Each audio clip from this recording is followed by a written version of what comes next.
what I've got to say. I'm sure you won't be able to turn your head away.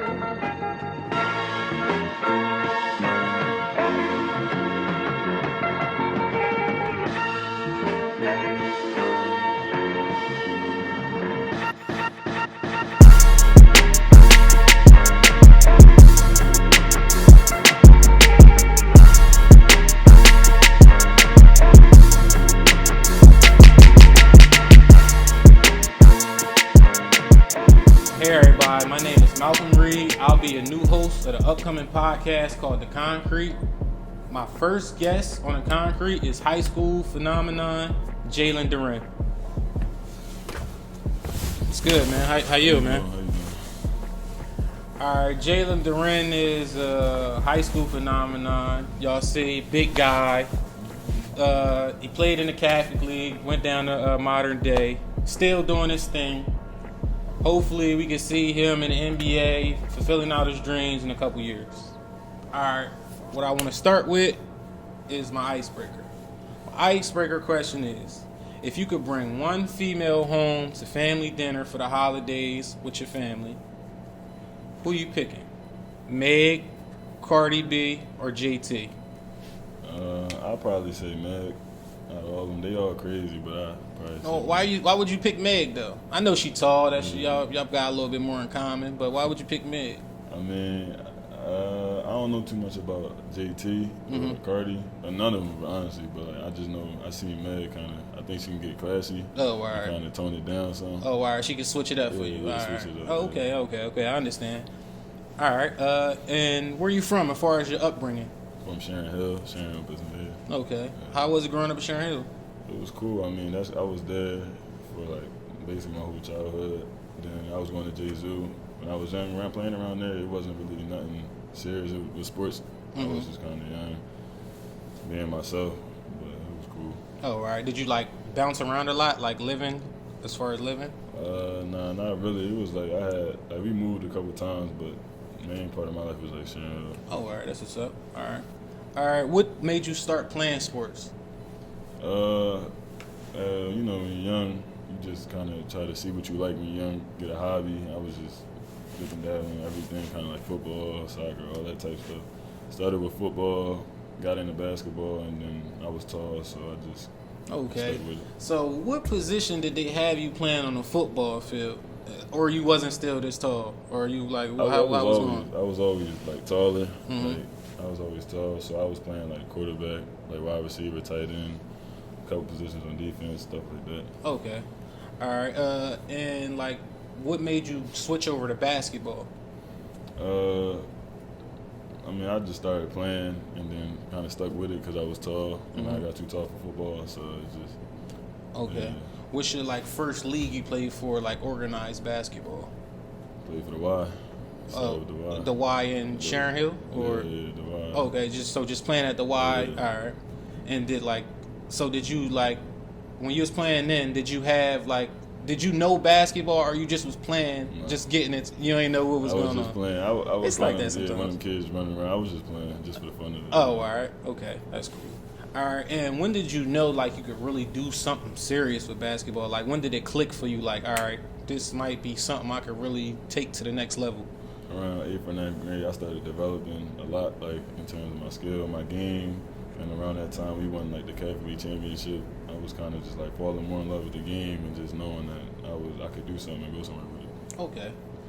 And as far as, like, your game, who would you compare yourself to? Like, old, new players in the NBA, who would you compare yourself to? Well, I'd probably say like AD and Bam Adebayo. Those guys who are just versatile and can do more than just one thing. Yeah, as you should. That's who you should definitely, like, your size and your skill set, you should definitely be looking forward to getting that to that level.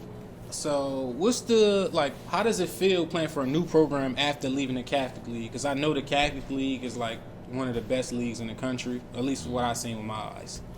I mean, it was a big step. It was a big jump moving all the way down to Florida and like playing down there. But I know the Catholic League got me ready because it's definitely one of the best leagues in the country to play in. It's one of the most hostile environments. you're gonna get what you gonna get out of the Catholic League. But I feel like it got me ready, and going down to Florida was just a big step I had to take for my future and my career. Yeah, you definitely gotta do what's best for you at the end of the day. There's nothing wrong with that. What you think is the difference playing AAU basketball on the circuit and playing high school basketball? I feel like AAU is more of like a freestyle type of, you kind of just get yours, work on your game kind of. I feel like high school is more of a system. I feel like high school is more serious. You know what I mean? I feel like AAU is kind of just for that fun and just get the exposure, get the exposure in the summer kind of, just to play. Okay.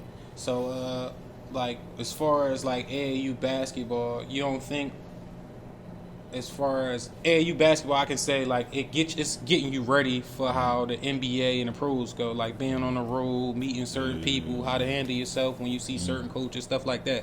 So as far as that aspect, do you get jitters sometimes when you see like coaches on the sideline when you playing, or just like it's basketball? But at the end of the day, like if you love the game and you see those coaches, it's gonna bring you joy. But how does it feel? I mean, for me, it's like when I first seen Coach K and like Kyler Perry and those type of guys, those big name guys, it was like one of them like, okay, I don't know if they're here to see me, but when they leave, they're gonna know who I am. Yeah, like, it was one of them type of feelings. Yeah, it don't matter if they know me now, but they gonna know me when they leave.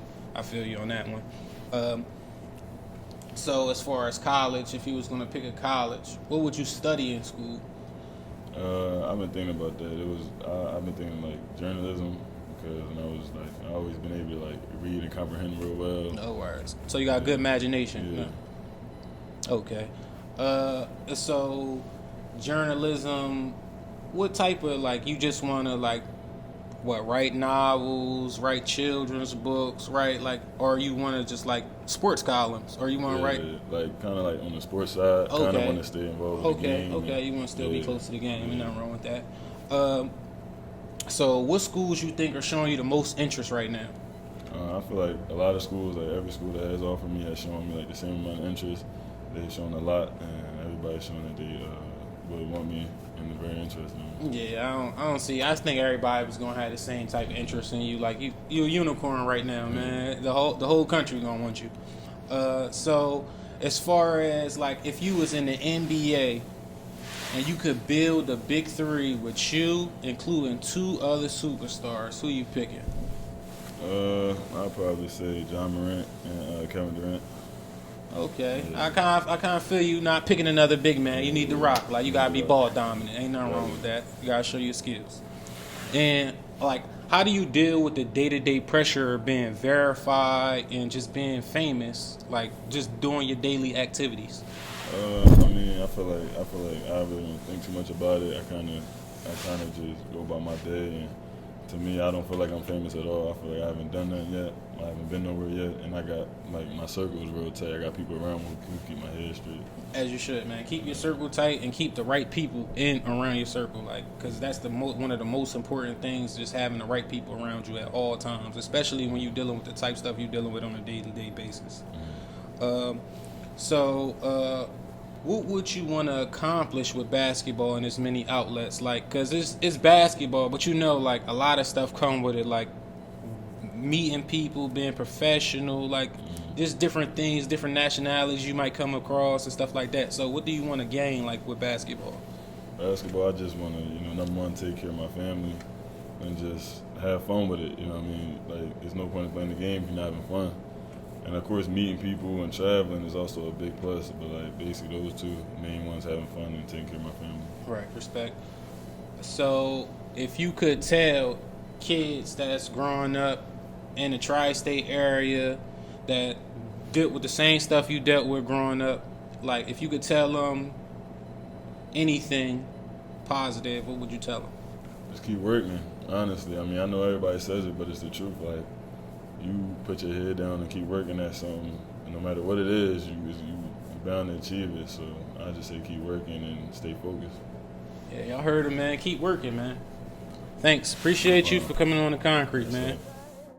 Hey, thanks, guys, for tuning in to my first episode of The Concrete. Hopefully in the future we have more guests and surprises. Can everybody subscribe and follow all my social media outlets? Appreciate you, and see you guys next episode.